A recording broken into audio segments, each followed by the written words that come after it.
Imagine a race car with an engine so tall that the driver can barely see what is directly in front of him. A machine in which the mechanic sitting beside the driver not only monitors the engine, but at times has to help him see the road ahead. A car with cylinders that look more like chimney pipes than engine components, with power transmitted to the rear wheels by chains and a center of gravity so high that taking a fast corner could turn into a fight for survival. And yet this vehicle could reach around 155 kilometers per hour in an era when most people had never even sat in a car. This is not some machine from a science fiction movie. This was the Lion-Peugeot VX5, one of the most extraordinary racing cars of the early 20th century. It was created not because someone decided its absurd proportions represented the ideal way to build an engine, but because its designers discovered a loophole in the racing regulations. The rules restricted cylinder bore, but placed virtually no restriction on piston stroke. So the engineers at Lion-Peugeot did something that still happens in motorsport today. They read the rule book very carefully and exploited everything it did not explicitly forbid. The result was a generation of extremely long-stroke engines and cars that looked like mechanical experiments created by a mad inventor.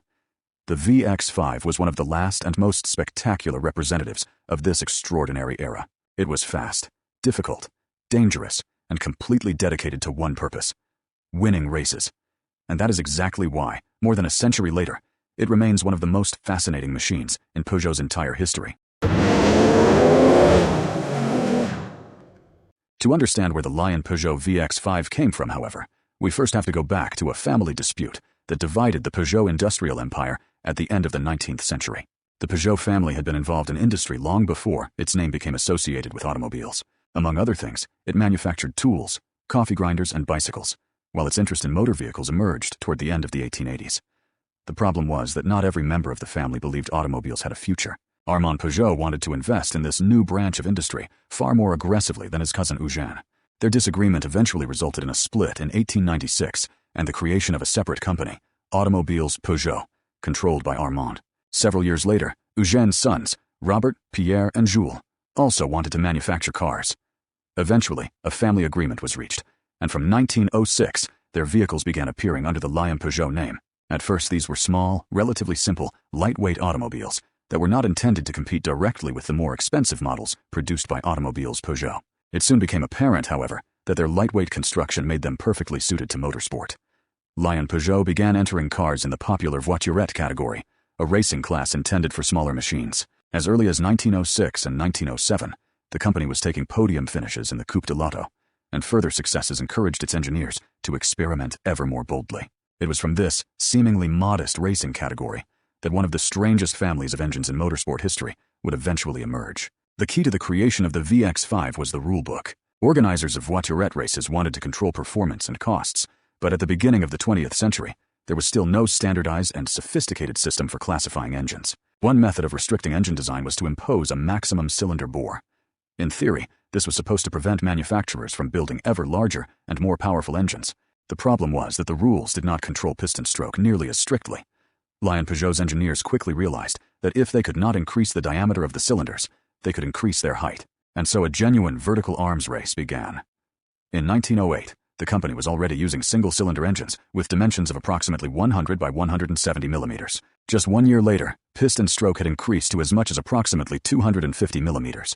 The engineers also experimented with V-twin engines. The culmination of this philosophy was the VX5, which used an extraordinarily long-stroke V-twin engine. According to the figures most commonly quoted, each cylinder had a bore of approximately 80 millimeters and an astonishing stroke of 280 millimeters. With two cylinders, this produced a displacement of around 2.8 liters. Some sources quote a figure of approximately 5.6 liters, but this most likely results from confusion between the VX5 and later four-cylinder Grand Prix designs. Even the correct figure of roughly 2.8 liters, however, was enough to create an engine with proportions almost unimaginable in a modern automobile. The cylinders were so tall that the entire front section of the car had to be designed around their absurd dimensions. Technically, the Lion-Peugeot VX5 was a fascinating mixture of remarkably advanced thinking and solutions that today appear almost prehistoric. The engine was mounted at the front and transmitted its power through a 4-speed gearbox to the rear wheels. Final drive was by chains, a solution commonly found on many racing cars during the earliest years of motoring. The engine itself had only 2 cylinders, but its extraordinarily long piston stroke provided substantial displacement and respectable torque at relatively low engine speeds. Similar Lion-Peugeot engines also experimented with extremely sophisticated cylinder heads, squeezing as many as 6 valves into each tiny cylinder head, 3 intake and 3 exhaust valves. This was an extraordinarily ambitious solution for an era in which many road cars still resembled motorized horse-drawn carriages. Lion-Peugeot's long-stroke racing engines produced around 40 horsepower. That figure may sound insignificant today, but 115 years ago, combined with an extremely lightweight chassis, it was enough to propel a car to approximately 155 kilometers per hour. Remember that the vehicle had virtually none of the safety systems we take for granted today. No tires remotely comparable to modern ones, no truly effective brakes, and no protective cockpit. The driver and mechanic sat high up, practically on top of the car rather than inside it. Every component was operating close to the limits of contemporary technology. The VX5, therefore, was not merely fast on paper. At maximum speed, it must have been one of the most terrifying machines a human being could travel in at the time. The most extraordinary aspect of the VX5, however, remained the geometry dictated by its engine. The enormous piston stroke required an engine so tall that the front of the car resembled a tower. On some of Lion-Peugeot's long-stroke racers, the radiator looked almost like a vertical household heater, standing directly in front of the driver, while exhaust pipes were routed through areas that would be considered completely unacceptable today. The driver had extremely limited forward visibility and often had to look around the sides of the hood to see the road. The mechanic, who sat beside the driver during races in those days, performed far more duties than simply monitoring the condition of the car. He also helped watch the road and warned the driver about obstacles. The tall engine also created a high center of gravity, making fast corners particularly dangerous. The VX5 was most at home on courses where speed and power mattered more than rapid changes of direction. Fast road sections and circuits such as Brooklands in Great Britain, the world's first purpose-built permanent motor racing circuit, provided an ideal environment. Its enormous banked curves allowed cars to maintain extremely high speeds. In 1911, Lion-Peugeot racers established class records there. Imagining a VX5 traveling at more than 150 kilometers per hour around Brooklands concrete banking, on narrow tires and mechanical components designed before the First World War, gives some idea of the extraordinary courage required of its drivers. This was an era when motorsport resembled an experiment in the limits of human bravery, more than the highly controlled competition we know today. Most importantly, the VX5 was not merely a technical curiosity that looked spectacular in photographs. Lion-Peugeot achieved genuine racing success with its extreme voiturette machines. The marque triumphed in events in Catalonia and Sicily, enjoyed success in hill climbs, and regularly fought for leading positions in the Coupe de Voiturette. Behind the wheel were men who would soon become legends of motorsport, including Georges Boyot and Jules Gou. By 1910, Lion-Peugeot was one of the strongest teams in the voiturette category. Paradoxically, however, it was a defeat that opened the next, and even more important chapter in the company's history. During the Coupe de Voiturette at Boulogne, the team was beaten by Paul Zuccarelli driving a Hispano-Suiza. Instead of treating their rival as an enemy, Peugeot brought him into the team. Zuccarelli, Boyot, and Gou wanted to escape the restrictions of the small car category and challenge the enormous Grand Prix machines then dominated by gigantic Fiats. They were joined by the young Swiss engineer Ernest Henry. Together, they formed the famous group initially dismissed as the Charlatans. These were the men who would later create the revolutionary Peugeot L76 and subsequent racing cars featuring 4 valves per cylinder, twin overhead camshafts, and engineering solutions that became foundations of the modern racing engine. In that sense, the bizarre VX5 was not an insignificant technological dead end. It represented the final stage of an experimental school of thought, from which some of the most influential racing cars in history would emerge. The exact number of Lion-Peugeot VX5 built remains one of the greatest difficulties when describing the model today. This was not series production in the modern sense, and racing cars of the early 20th century were frequently rebuilt between events, with engines, chassis, and bodies changed or exchanged. Surviving documentation does not always allow historians to clearly distinguish one evolutionary version from another. What is certain is that we are not talking about dozens or hundreds of cars. The VX5 belonged to a very small family of factory racing machines, essentially hand-built individually for the Lion-Peugeot works team. Giving an exact production figure without qualification would therefore amount to speculation rather than history.